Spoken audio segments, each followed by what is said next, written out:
12 of us hiked into the canyon. Midway through the trip, I knew nobody would make it out alive. Going to college was my idea, but the hiking trip was my parents' bright idea. I'd gotten accepted to Northern Arizona University, a fact that, frankly, surprised me, as I'd dropped out of high school as a junior and got my GED.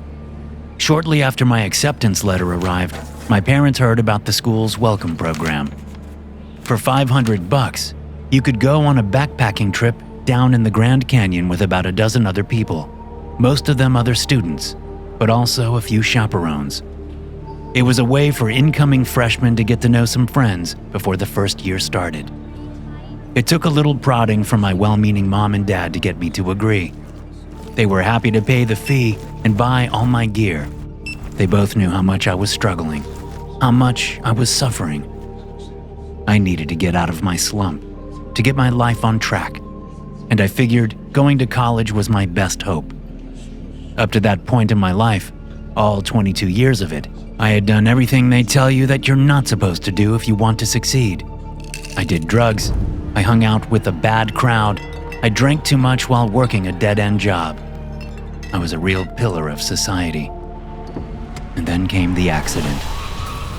I don't know how many times I heard people say it wasn't my fault. My parents, my girlfriend before we broke up, the therapist my parents paid for, and even what few remaining friends I still had.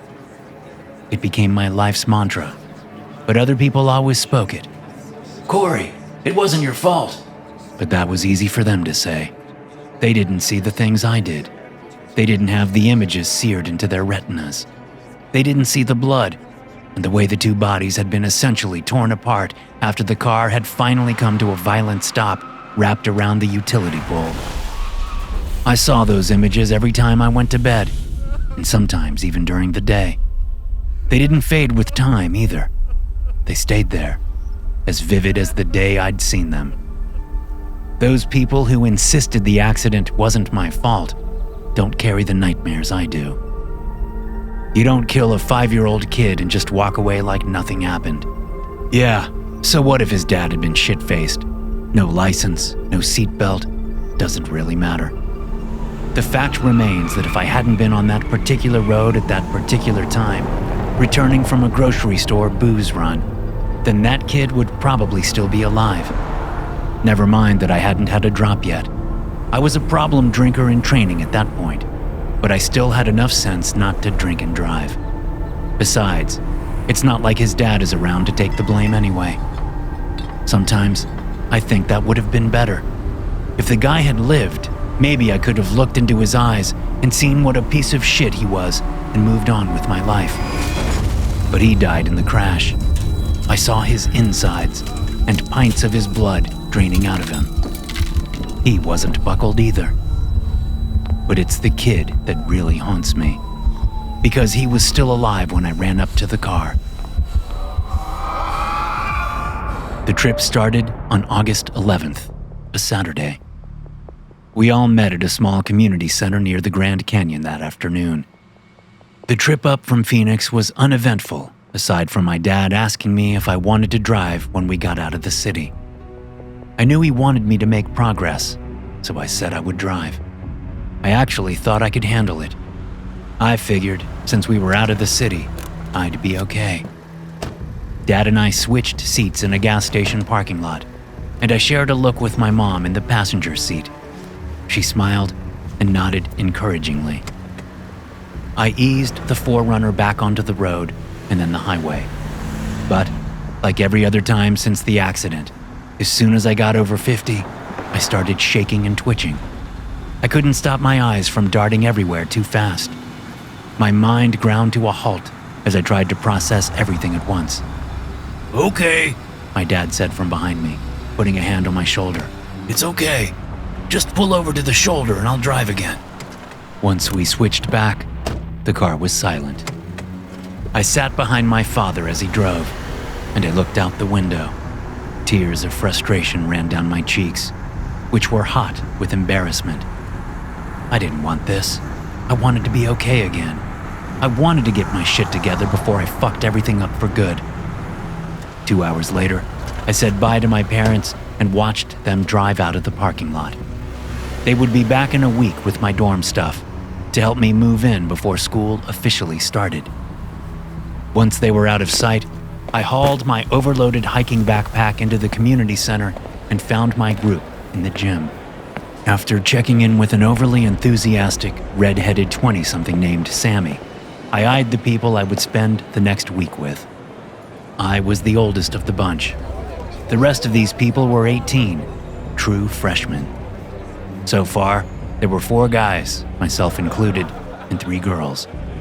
Some of them were already chatting and laughing. I looked on jealously, wanting to laugh so freely. A circle of 12 chairs stood in the middle of the gym, but no one sat in them. At check-in, Sammy told me we would sleep in the gym before heading to the trailhead in vans bright and early the next morning.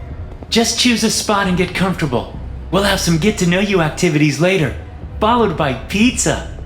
She said pizza like a babysitter might say it to a 10-year-old living in a strictly health food household.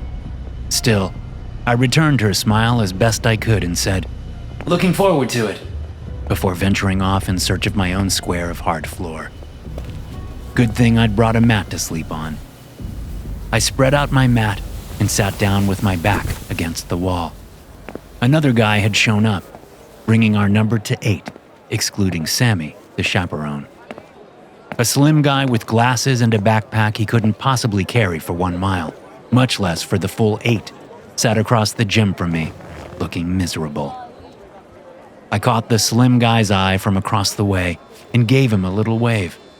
He frowned and then went back to staring at his phone. So much for making friends with other wallflowers. Scanning the crowd, I noticed a gorgeous raven-haired girl talking to Sammy, checking in. She smiled and nodded as she chatted with the redhead.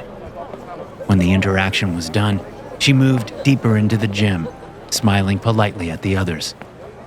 2 other guys eyed her hungrily. Suddenly, I was regretting coming on this trip. I put my head down and shut my eyes, but that little boy in the smashed car flashed through my head. His name was Angel Jenkins, and his mangled body was in the gym with me, in his dad's Saturn sedan. I opened my eyes, banishing the vision temporarily, but kept my head down until I sensed movement nearby. "You mind?" the dark-haired girl asked. She stood to my right, gesturing at the empty floor there. I shook my head. "Thanks," she said, putting her backpack down. "Already regretting this trip?" "Huh? You look like you're having the time of your life is all," she said, stepping over and extending a hand down. "Sylvia." "Corey." I shook her hand. She studied me intensely with her hazel eyes, still shaking hands. Then those dark spotlights were off of me and scanning the room. "I, for one, am looking forward to this. I've never been inside the Grand Canyon. Have you?" "I did a day hike once," I said, "a long time ago." "But never to Havasu Falls?" I shook my head. "Nope, never there. I hear it's something else, though." "Yeah," Sylvia said, plopping down next to me, close enough to bump elbows. "I was doing some research about the turquoise water and the minerals that make it look like it came straight out of a Caribbean Ocean or something. Yeah." I was suddenly happy for the distraction from my dark thoughts. "I heard about that. Every Arizona calendar ever made has at least one picture from Havasu Falls in it." "Right," Sylvia said. "That's why I'm bringing my new Nikon down there. I'm gonna take all the pictures. Maybe some places no one has ever seen." I frowned, looking into Sylvia's eyes. Her irises had little black flakes, giving them a sense of depth that was almost hypnotizing. "What do you mean?" "Corey, you don't know?" "I guess not. You heard about the storms that hit up here in the spring, right? It was all over social media. People risking their lives to get video of the floods that swept through the canyon." I shrugged. "I guess I haven't been on social media much this year." Sylvia straightened her back, tendons standing out on her slender neck as she looked at me like I was from a different planet. "I wish I was like that," she said, slumping back down against the wall. "But anyway, apparently those storms, essentially changed the structure of parts of the canyon, uncovering caves and creating new waterfalls and making it a whole new canyon. Isn't that wild? I smiled. Yeah, that's pretty cool. I mean, it sucks that people died during the flash flooding, but they couldn't get everyone out in time. It just came out of nowhere, I guess. Crazy. Oh, I said, swallowing loudly while trying not to think about Angel Jenkins. Yeah, that does suck. Luckily, it's not supposed to storm while we're down there. I nodded and said, That's good.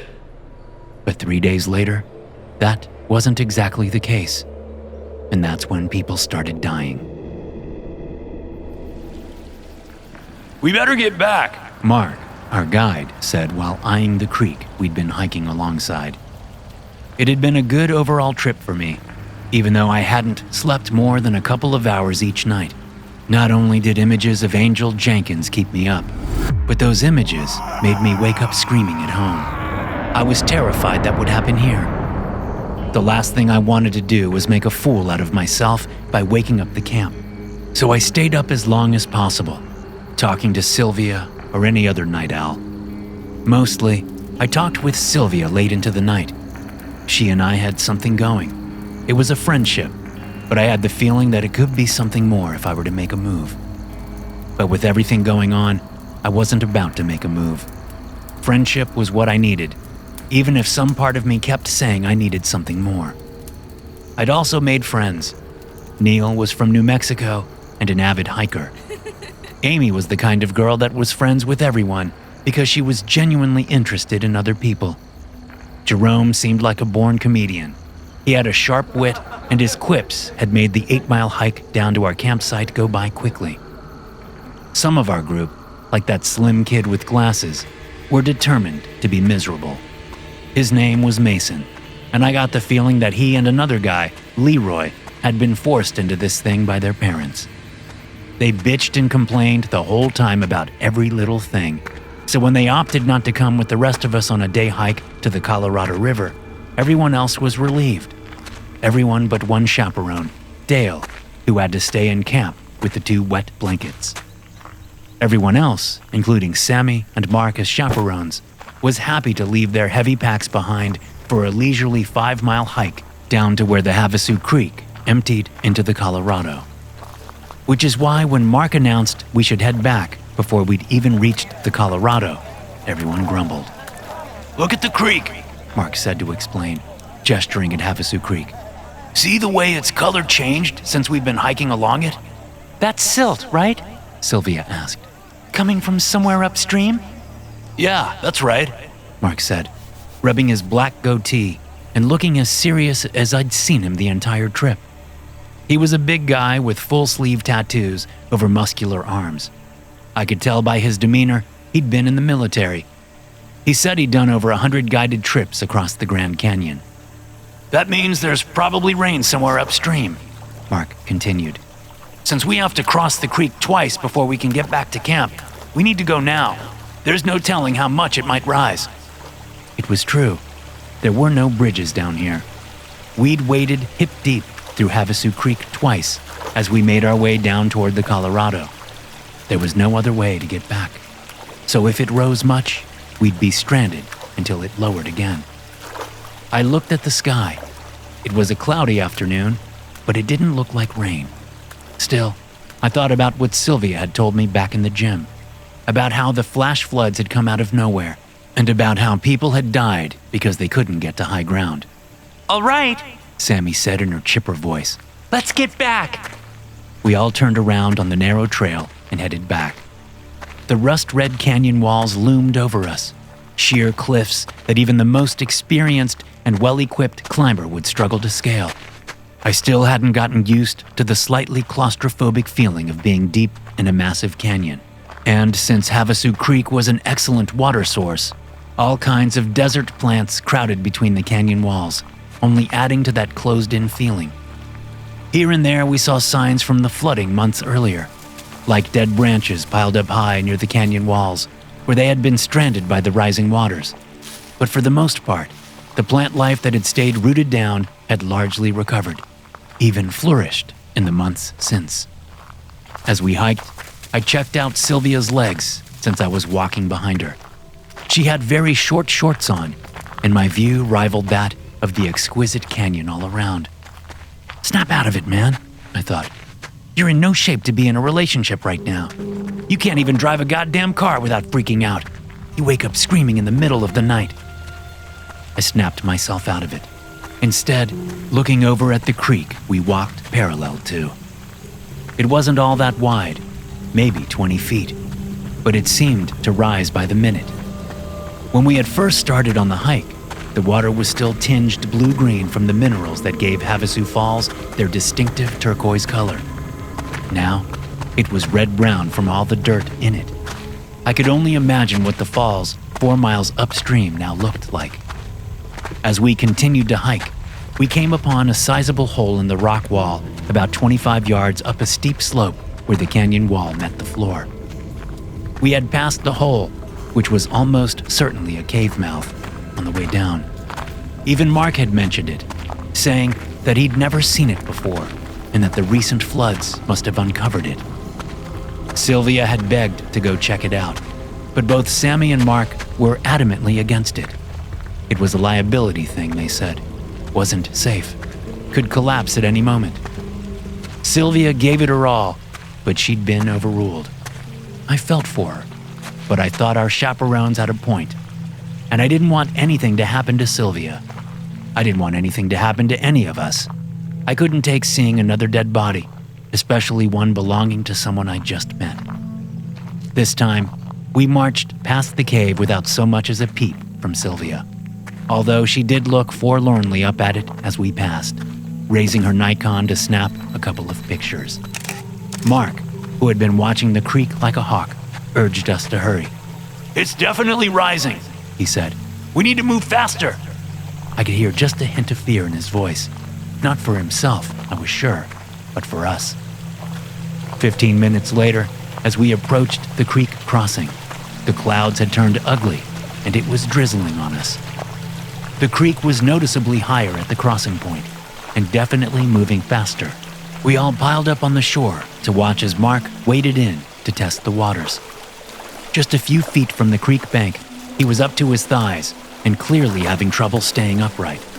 If Mark, who outweighed the heaviest of us by a good 40 pounds, couldn't cross, then the rest of us didn't have a chance. He came back onto the shore and stood with his back to us, hands on his hips, thinking.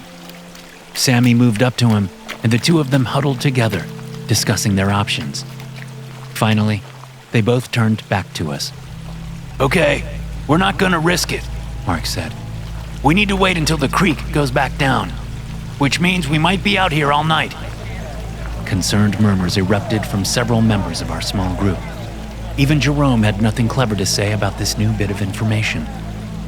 Sylvia took my hand and smiled weakly when I met her eyes. We can find a place out of the rain and build a fire when it gets dark, if the creek is still up in a couple of hours. Everyone still have water in their bottles? Most everyone did. Plus, we'd all been told to bring snacks, so we had food. After the initial discomfort, the thrill of our situation hit home, and a contagious spark of energy sizzled through the group as we searched for some place out of the rain. Jerome, fed on the energy, soon had everyone laughing, even Mark and Sammy. We found a rock overhang up the slope from the trail, near the canyon wall, and sat under it as the rain intensified and the creek continued to rise. As the sunlight faded, which it did early down in the canyon, that thrilling spark of adventure fizzled out. The creek was still rising. The storm was getting worse. Mark and Sammy were undoubtedly worried.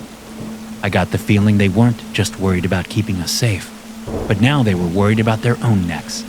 The overflowing creek crept toward us, submerging shrubs and the trunks of stubby trees that grew along its banks. Sylvia kept hold of my hand tightly as we sat under the overhang, darting glances at Mark and Sammy. Finally, when there was just enough light left, Mark urged us to gather around. Okay, listen, He said, raising his voice over the pounding rain and occasional thunder. I won't sugarcoat this. It's not good, but it's far from a dire situation yet. The important thing is to stay calm so we can think clearly. What I'm going to do is check out that cave just down the trail about a quarter mile. If it's safe enough to ride this thing out, we'll go in there. That's about as high as we're going to get without climbing gear." He smiled at the joke, but no one else did. It was a weak joke anyway. "Just stay put," He said. "I'll be right back." "You might get to see your cave after all," I said to Sylvia. She rolled her eyes but smiled, and then leaned her head on my shoulder. I reveled in our closeness, looking out through the pouring rain. Lightning flashed, illuminating the canyon in a split second of ghostly daylight. And right across the way, on the other side of the rising creek, I saw Angel Jenkins staring at me. He was exactly how I'd seen him in that Saturn sedan. Skull split open right down his forehead, making his ruptured eyes slope away from each other. He had lost the hand on his right arm, and his left arm was severely disfigured. Both legs were broken, but he somehow stood upright, bones poking out through his dark skin. I jerked, accidentally bucking Sylvia off my shoulder while letting out a strangled gasp. Everyone looked toward me as Sylvia asked, "What's wrong?" Blinking, I stared out at the spot where I'd seen the dead child. Lightning flashed again. Of course, he was no longer there. He'd never been there at all. "Sorry." I shook my head, trying to clear it. "Sorry. I'm okay." Are you sure? Sylvia whispered. You look like you saw something out there. No, I didn't. A few minutes later, a soaking wet Mark appeared with a smile and two upthrust thumbs. "We're in business. Let's go."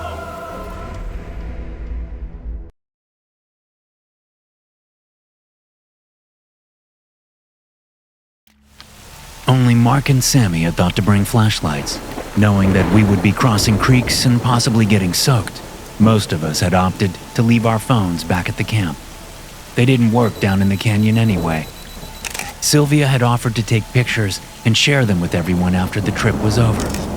So as we moved down the trail toward the cave, we only had 2 flashlights. Although it wasn't officially night yet, the heavy clouds and the rain and the sheer cliff walls made it plenty dark. Getting to the cave meant walking up a steep hill on the diagonal from the trail. I hung onto tough little shrubs to keep from sliding backward on the increasingly slick sand and clay underfoot. Mark stopped outside the cave and ushered us in, telling us not to go too far back. Apparently, he explored only enough of the cave for shelter, nothing more. He handed his flashlight off to Neil, the unofficial alpha of the group and one of the guys I had made friends with. Neil was the first one in, and he shone the flashlight behind him so those of us between the 2 lights could see. The cave entrance was narrow, leaving only room enough for us to sit single file out of the rain. It was cool inside, although our soaking wet clothes certainly added to the chill. The craggy, rust-colored walls made a rough oval shape that prevented most of us from standing up straight. As I settled in, sitting between Sylvia and Jerome, a putrid smell wafted past me on a sudden warm gust of wind. It was as if some massive, long-dead creature had suddenly awoken deeper in the cave and exhaled centuries' worth of rot. Everyone remarked on the smell, including Mark, who picked his way past us to take his spot at the head of the line. "Damn, Neil. Jerome said. Why couldn't you fart outside?" I laughed nervously, along with the others. "Probably just some gas pocket escaping the earth," Mark said as he took his flashlight from Neil and moved deeper into the cave. He shone the light farther in, illuminating what looked like a wider cavern past a thin, inverted triangle gap. "Why don't we go in there?" Neil asked. "We could get a fire going and sit around in a circle." Mark shook his head. "There's nowhere for the smoke to go. We'd be coughing our lungs out in 5 minutes. Still, it would be better to sit in there in a circle around the flashlights," Neil insisted. "It would be more comfortable than sitting in this tiny space." Mark sighed. "All right, let me check it out." Mark climbed through the inverted triangle gap, his light casting around the cavern. It did look roomier, from what little I could see. Sylvia, who had taken my hand as soon as we went down, was now shivering. I turned to her, about to ask if there was anything I could do, when Mark screamed. His cry ripped through the air, causing all heads to whip his way. The scream cut off suddenly, leaving a rushing silence in its wake. I peered through the triangle, but I couldn't see Mark. Only a distant backsplash from his flashlight. It only lit the cavern walls. Neil was the first one to make a sound. Mark? You okay? There was no answer. Mark! Neil called again. A waft of that wretched air passed me again, causing my stomach to somersault. I kept my eye on Mark's light, but when I blinked, I saw Angel Jenkins in the inverted triangle, bloody and dead, but somehow standing and staring at me. All eyes turned toward Sammy, who was at the end of the line, nearest the entrance.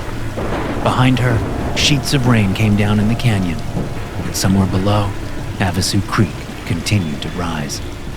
Sammy had the only other flashlight, which she had pointed down the line, toward the triangular gap in the rocks. But I could see her face. She looked just as lost as the rest of us. While I was busy studying Sammy, Mark's flashlight turned off with an audible click. Now, I saw nothing but darkness beyond the inverted triangle. The light from Sammy's flashlight couldn't reach that far. Mark? Neil tried again. This isn't funny! Amy called. A deep grunt came from the cave's depths. I should go check on him, Neil said, standing up. He probably fell and knocked himself unconscious. I pulled my legs to my chest as he scooted past us. I'll need that flashlight, Sammy. Then we'll all be in the dark, Amy said. He might be hurt, Neil retorted. You just want me to leave him there? Amy backed down, shaking her head. Sammy, wide-eyed and unusually quiet, handed her flashlight over. Anyone want to come with? Neil asked, looking at me. Sylvia's grip on my hand tightened. As I looked at the triangle, I saw Angel's silhouette there. I'll go with, Jerome said. My cheeks grew hot as I looked down at the cave floor. The two men, if 18-year-olds are really men, headed to the triangular cave entrance. Neil shone the light through. You see anything? Sylvia asked. Not yet, Neil said, climbing through. Jerome followed after. Everyone else, all 6 of us, watched them move into the cavern. Neil swept the flashlight around, looking for Mark. The darkness grew thicker with every step they took away from us. They called his name several times. I could still see both Neil and Jerome from the shoulders up as they ventured toward where Mark's flashlight had been when it went off, when it was turned off. On some unseen signal, a noise maybe, both of them snapped their heads upward, Neil shining the flashlight straight at the ceiling. Even from afar, I saw their faces distorted in terror. It happened quickly, like someone singeing their bangs too close to a fire. Jerome was faster, and his face was lost to shadows from the light in Neil's hand behind him. Neither man screamed, but I could see Neil's face as he ran back toward us, and the terror there brought me back to the night of the accident.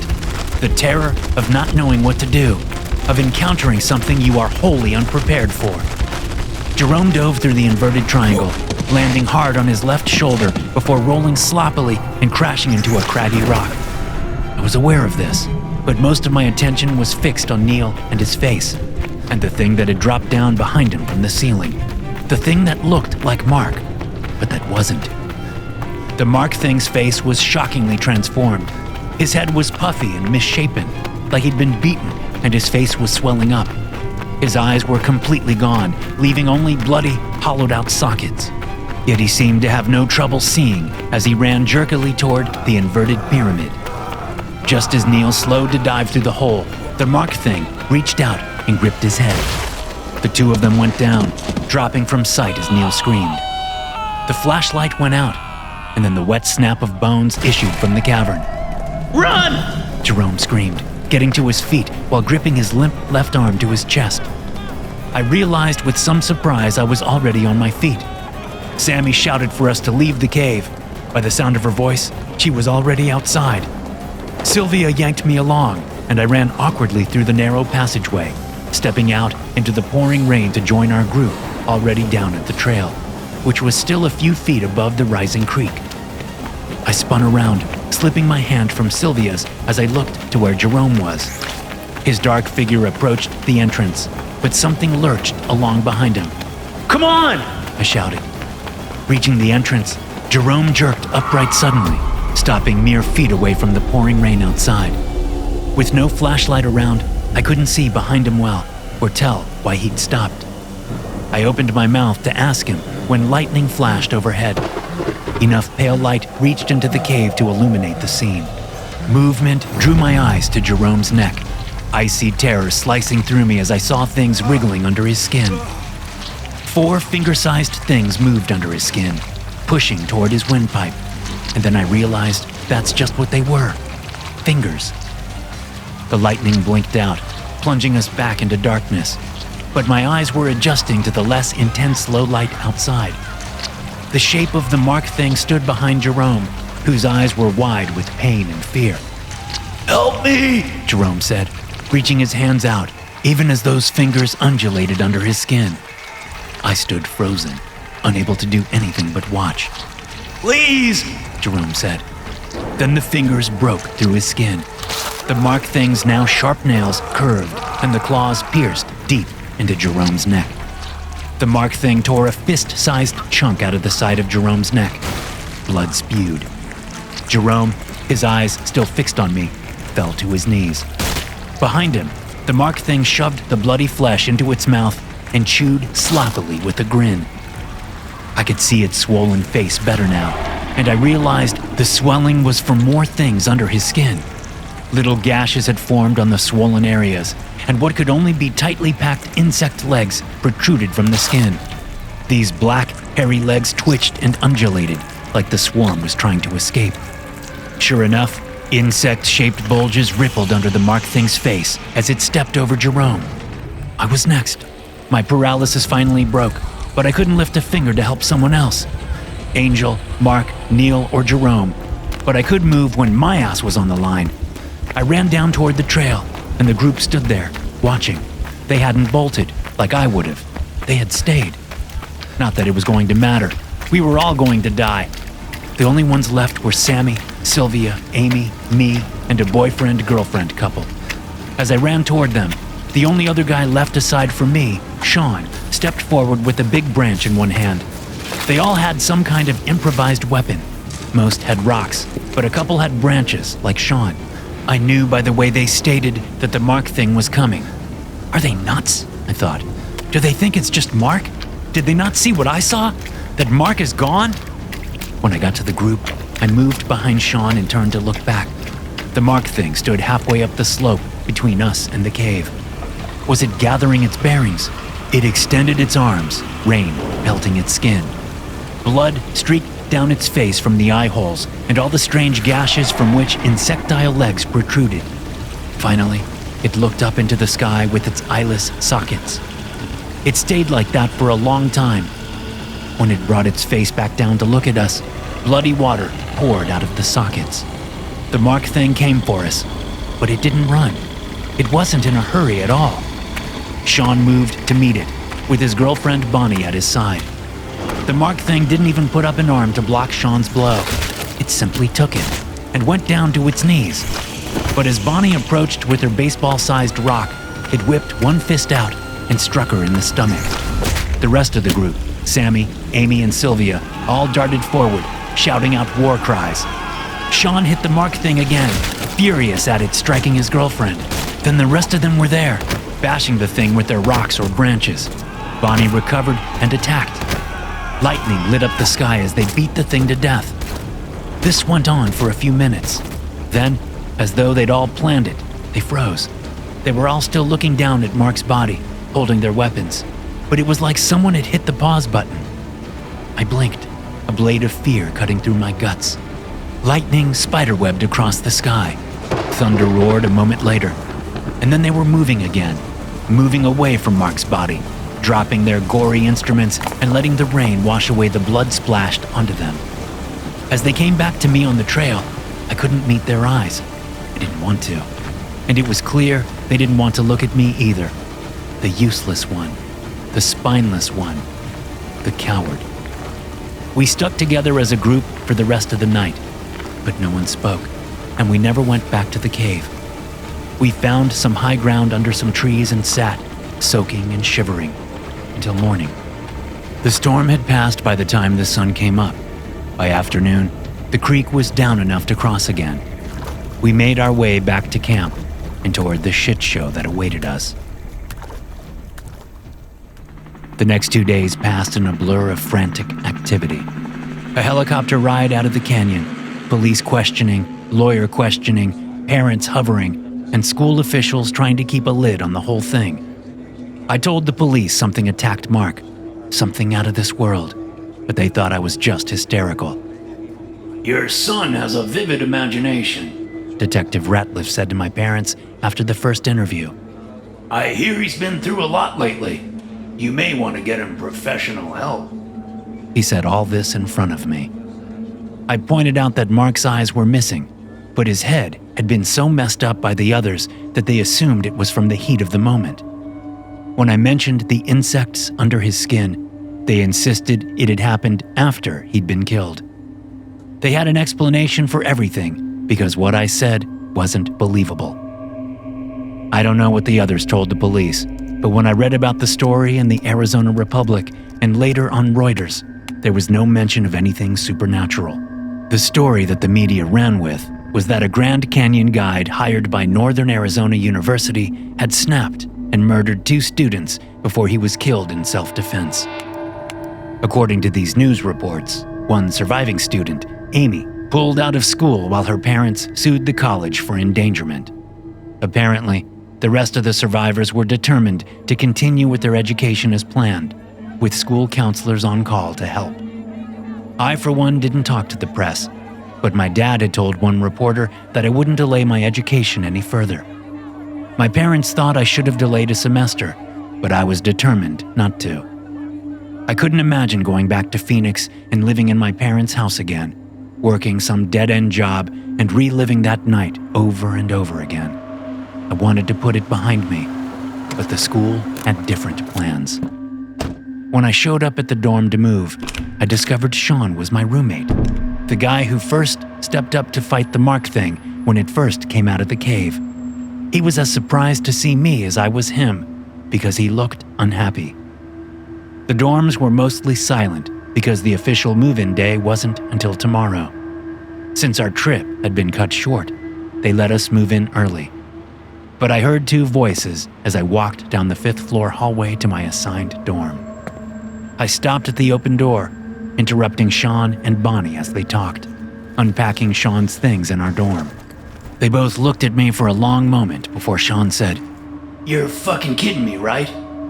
With a lump in my throat, I shrugged, not daring to speak. I set my plastic storage bin down outside the door and stood there, unsure what to do. My parents would be up soon with more stuff. Sean took his phone out and stormed past me, talking to Bonnie when he said, I'm not living with this coward. He went down the hall, calling the school's housing director, I guessed. Bonnie stared at me with open disgust for several long moments. Why didn't you do anything? She finally asked. Why did you just stand by while Jerome was killed? While we fought that asshole? Again, I shrugged, on the verge of tears and with my face on fire. Once again, I couldn't bring myself to do anything at all. I couldn't defend myself. I couldn't scream or yell or storm off. I couldn't even speak. I stared at the floor while Bonnie moved past me, heading after her boyfriend. A moment later, I jumped as someone touched my back. I spun around to see Sylvia standing in the hall, gazing up at me with haunted eyes. She looked like she hadn't slept. Come to think of it, Sean and Bonnie weren't looking too hot either. Hey, Sylvia said. hey. I croaked. We stood awkwardly for a moment before she spoke again. You and Sean bunking together? Not if he has anything to say about it. The school took the initiative and put us together, thinking it would be better for us. They put me and Bonnie together 1 floor up. She said, pointing at the ceiling. Directly above you guys, actually. Room 614. That's good. I said. For you guys. I bet he'll calm down, Sylvia said, talking about Sean. He's just a little on edge. We all are, you know? Yeah. I wondered what was taking my parents so long. Sylvia cleared her throat. So, I need to ask you something. Yeah? When we were all defending ourselves, there's a moment I can't remember toward the end. Did something weird happen? I thought about lying to her, thinking maybe I was crazy. But the visions of Angel Jenkins everywhere was proof. I wanted her to like me again, and lying would further that goal. But in the end, I couldn't bring myself to do it. Yeah, I said. you all just kind of froze all at the same time. It was really creepy. We just stopped moving? Sylvia asked, clearly surprised. Yeah, just froze in position all at once, for maybe 2 seconds. Sylvia shook her head and opened her mouth to say something, but Sean's booming voice came from down the hall before she could. One night, asshole! Sean said. One night and that's it! We're going to get this sorted out! I'm not fucking living with you all semester! Sean and Bonnie moved into the room to continue unpacking. Sylvia grabbed my hand to get my attention. Give me your phone. I took it out, unlocked it, and gave it to her. She entered her number and gave the phone back. Don't be a stranger. I know you have your reasons for what you did or didn't do that night. Maybe someday you'll tell me what they are. Sean was adamant about not living with me, but his prediction of one night only didn't come true. Night fell on my first full day living in the dorms, and neither of us heard from housing about the room change. Sean quietly seethed while I sat on my bed and read, listening to the buzz of excitement outside our dorm as new freshmen flooded the building. The closest thing Sean and I had to an interaction was when I woke up around midnight to him screaming in his sleep. I shook him to wake him up, then explained he was having a nightmare, and he said, Okay, in a strangely blank voice. I got back in bed and heard him sobbing softly as I tried to get back to sleep. That was last night. Now, the sun was going down outside. Classes started tomorrow. I tried to be excited, like all those other people out in the halls, talking and laughing and getting to know each other. But I wasn't excited. I was scared. I didn't want the sun to go down, because something terrible was coming. I had a feeling the thing that had been inside Mark was still lurking around, waiting. For what? I didn't know. I stood outside the wrecked Saturn sedan for what seemed like the 1000th time. I stared through the broken passenger side window at the mangled body of 5-year-old Angel Jenkins.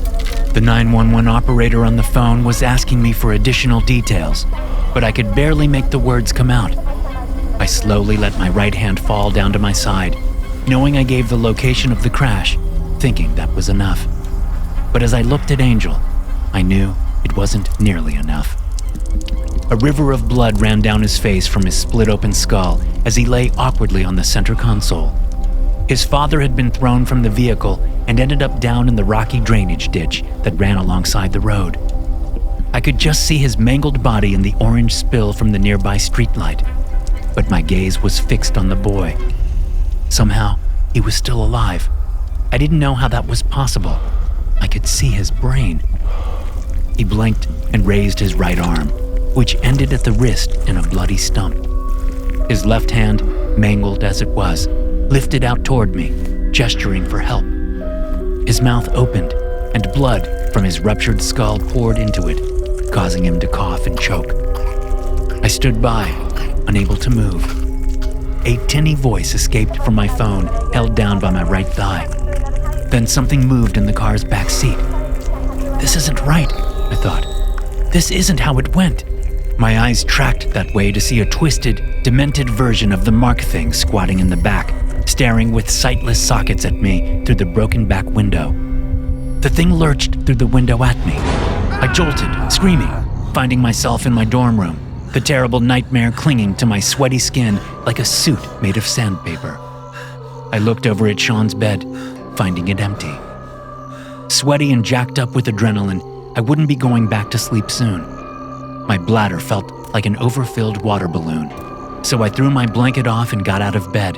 It might be strange to walk the halls in just my boxers, so I pulled on some pajama pants and headed out into the hall. As soon as I exited the room, a blade of freezing fear scraped along my spine.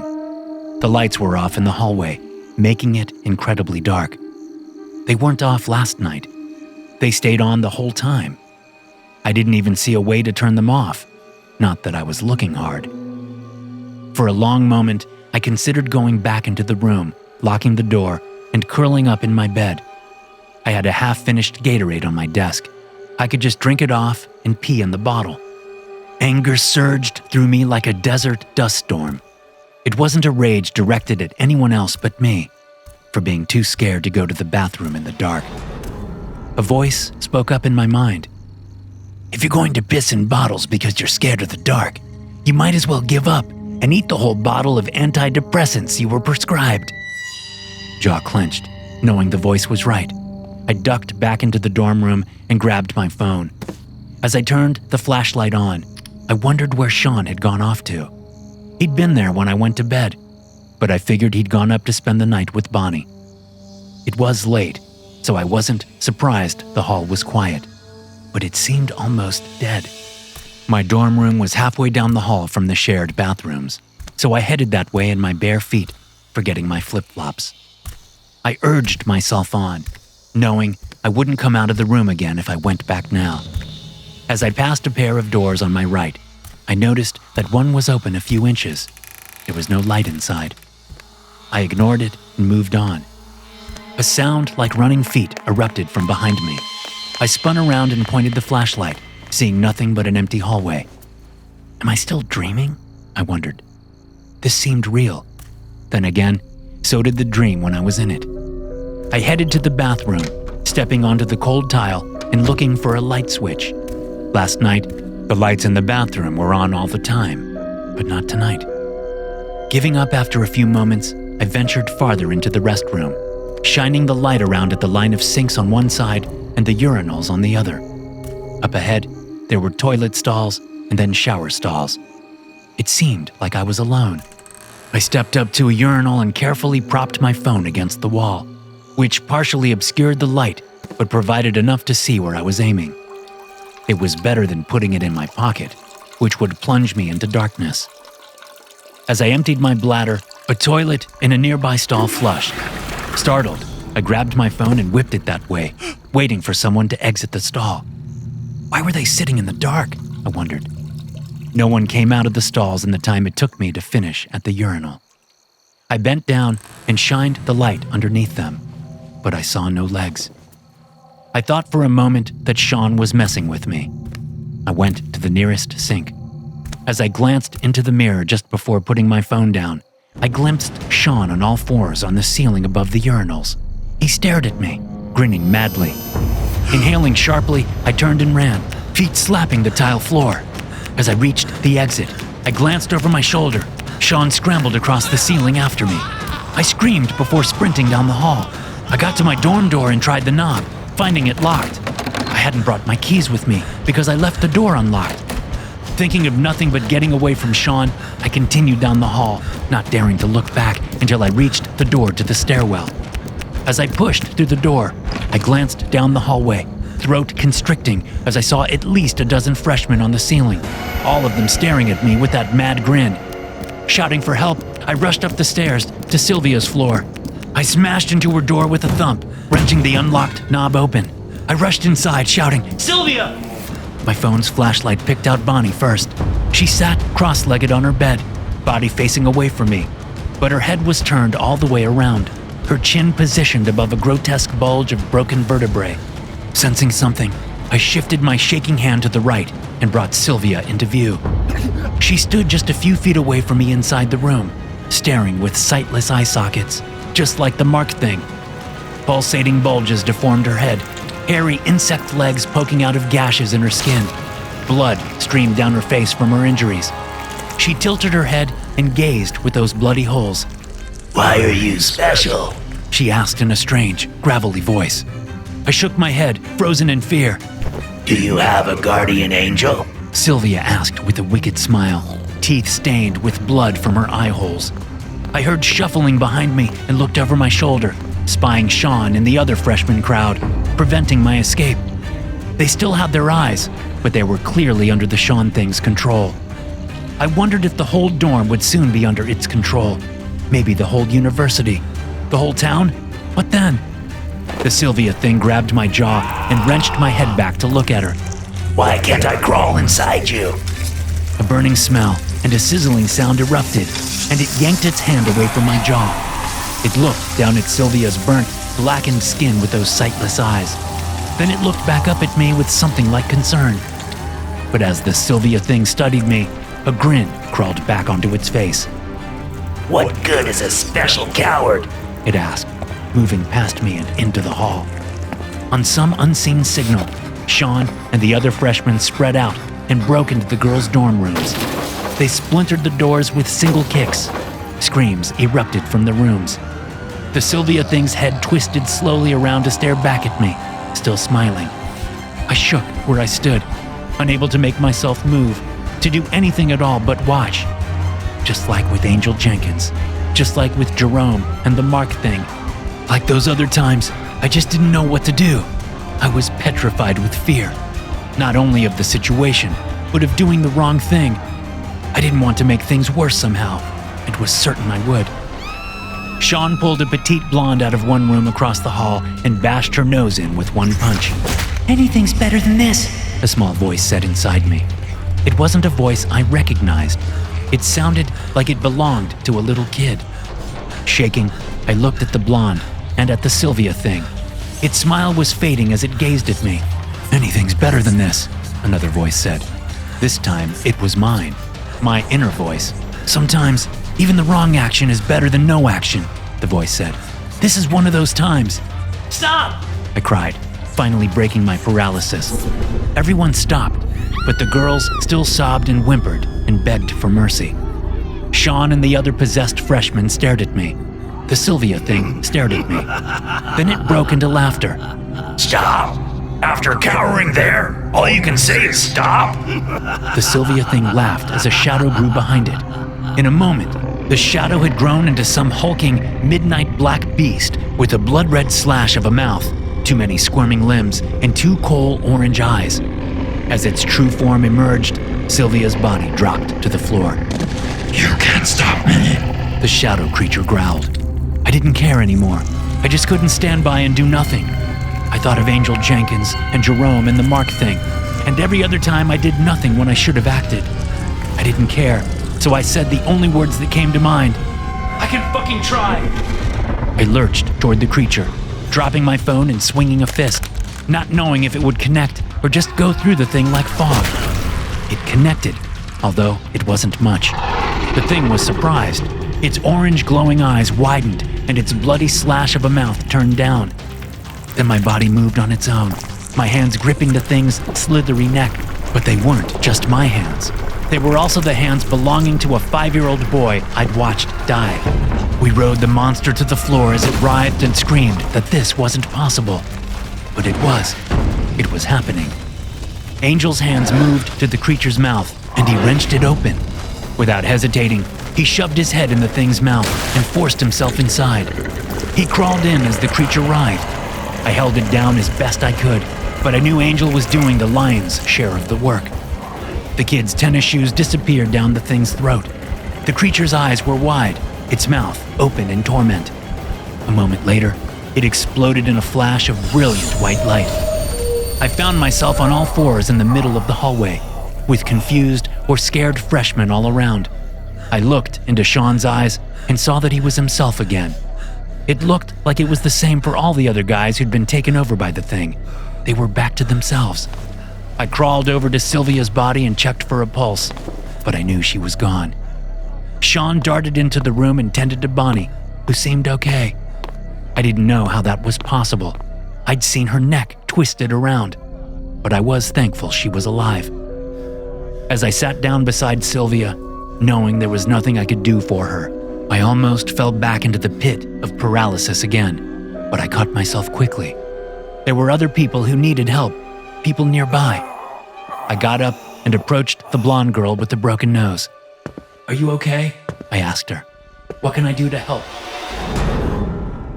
Thanks for listening. If you enjoy these stories, Be sure to subscribe to the podcast and check out some more of my episodes here.